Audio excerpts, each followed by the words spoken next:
Okay, this is chapter 7, and we're moving into understanding organizations. For me, this is one of the most important things you will learn in this class that will be applicable to your workplace. Because you will be able to maybe understand better a little bit of the history of how organizations came to be and how organizations are organized. Sounds kind of redundant, but there's a method to the madness. So it's an understanding of why we have organizations and more about where they came from.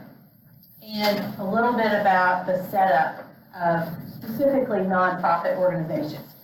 I should say, though, that some of this comes from a history of for-profit organizations. During an industrial age, there was some information that came about and theories, we all love theories, I know, about organizations and how they are put together or formed.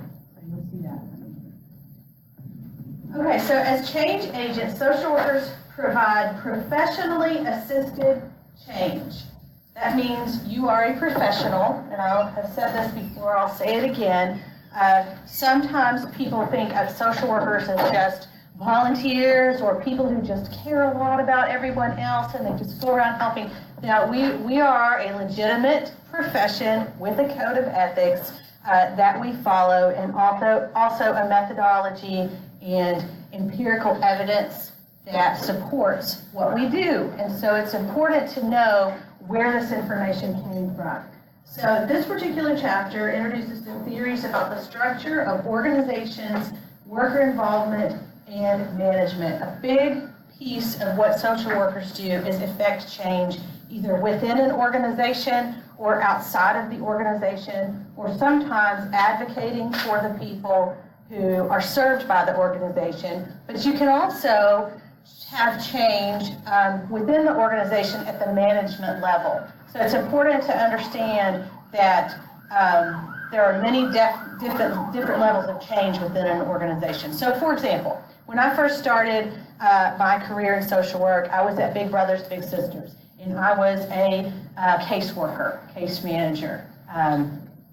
There are lots of other names for caseworker, case manager, but that's basically the entry-level position of a social worker. Caseworker, case manager, they have all kinds of names, but I eventually moved up into being a team leader.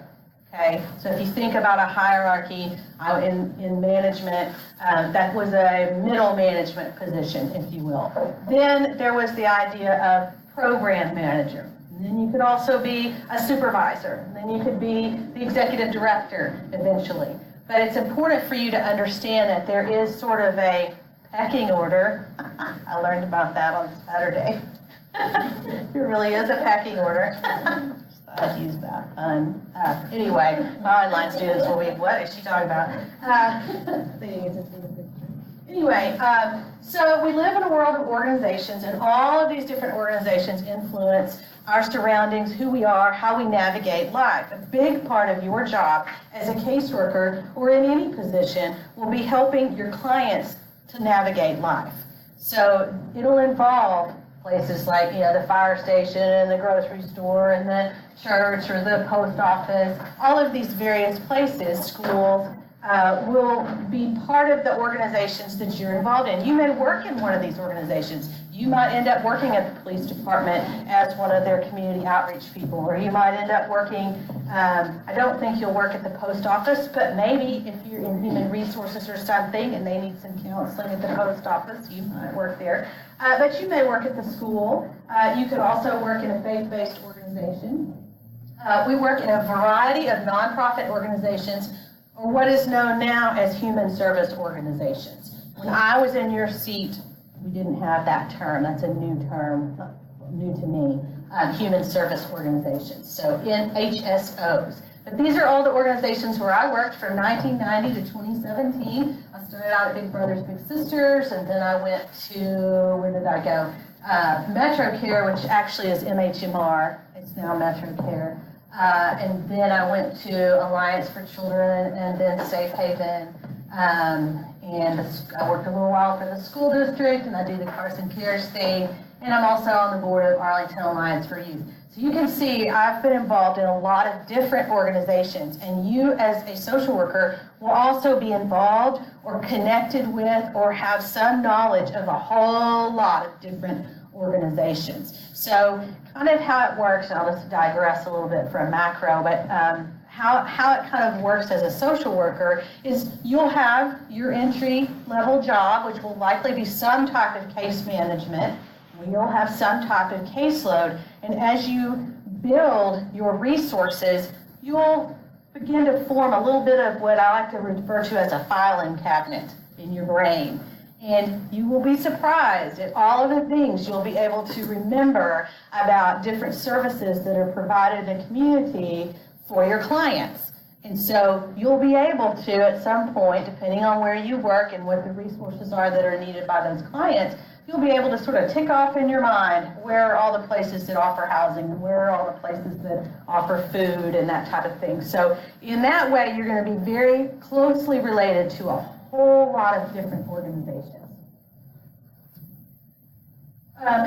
You will be responsible probably for correcting the problems within an organization. So even though you may not start out as the executive director of a nonprofit, you will be expected as part of the team usually to participate in change.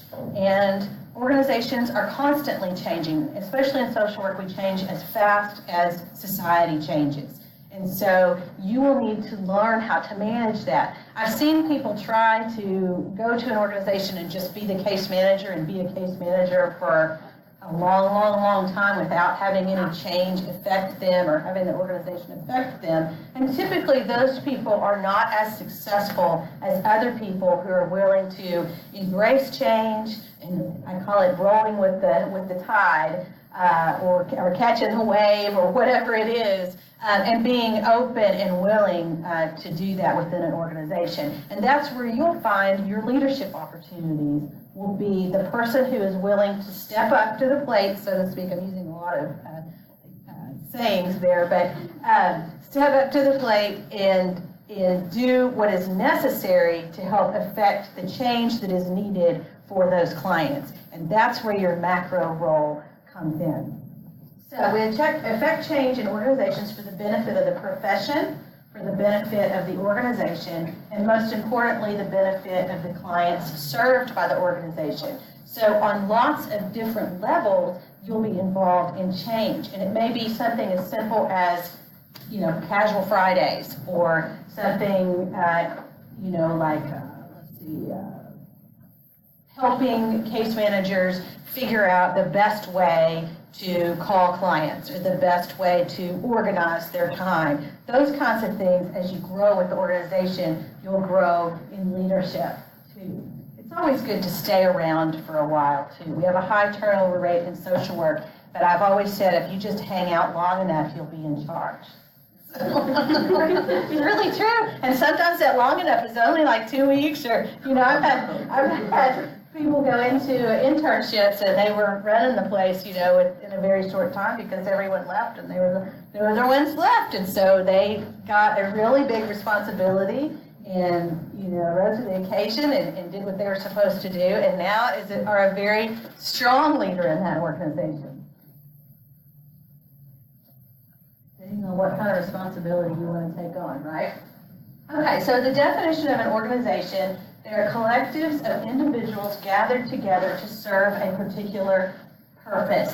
It's really important to know that every organization has a purpose. They may not all have a mission statement. Most organizations nowadays, especially due to funding and the need for getting resources, will have a specific mission statement. So, for example, Carson Cares, our mission is to teach kids how to help others. The mission of Alliance for Children is to protect the children of Tarrant County from child abuse through team investigations, healing services, and community education. And I think I was at Alliance for Children. I was there for 9 years. I think I was there long enough to see that mission statement change 3 times. So mission statements do change. We have to change sometimes. And then sometimes they don't. But the mission of Safe Haven is to end domestic violence through safety, support, prevention, and social change. And one of the ones I wanted to bring from the corporate America is American Airlines is the corporation is committed to providing every citizen in the world with the highest quality air travel to the widest selection of destinations possible. They offer warmth and friendliness as part of their mission statement. I thought that was important to add that, corporations have mission statements too. And actually a lot of what we do in social work comes from the corporate world initially, and then we use it from there.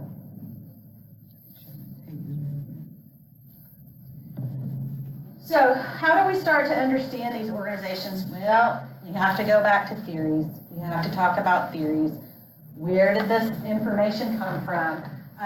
The theories in this chapter were likely initially developed for any organizational setting, not just human service organizations. And we use the theories and ideas from theorists of all different areas of work to examine human service organizations. So you're going to see some of your HBSE theories, which is human behavior theories. Here you're going to see your systems theories here, but you'll also see some other ideas that come from outside of social work and other disciplines to incorporate how we look at human service organizations. So these theories address how the organization came about, why they take certain forms. I feel like I'm going really fast. Am I going too fast? Yeah.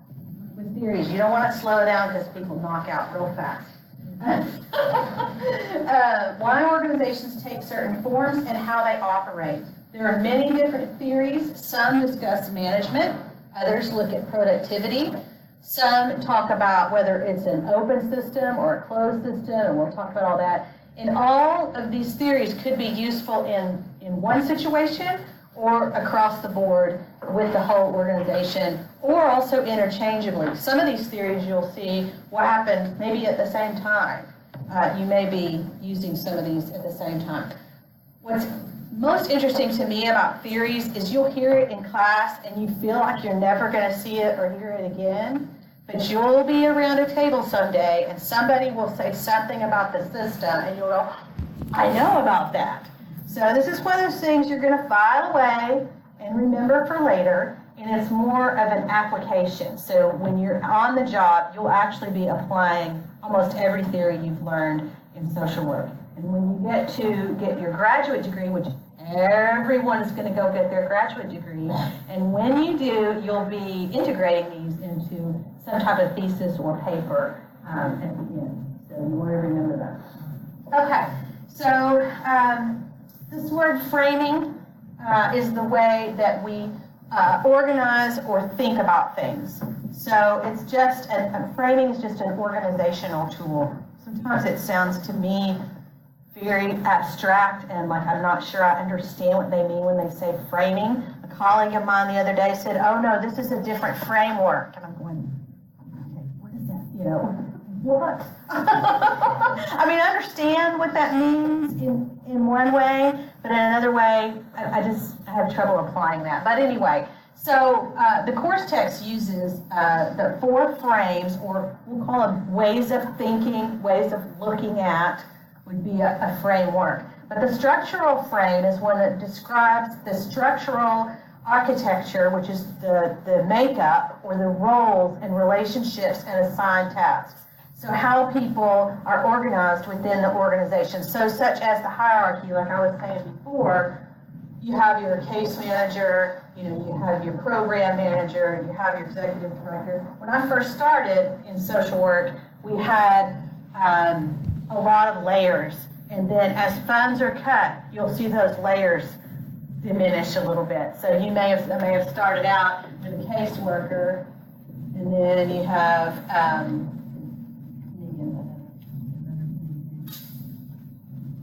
I'm going to ask for dry erase markers for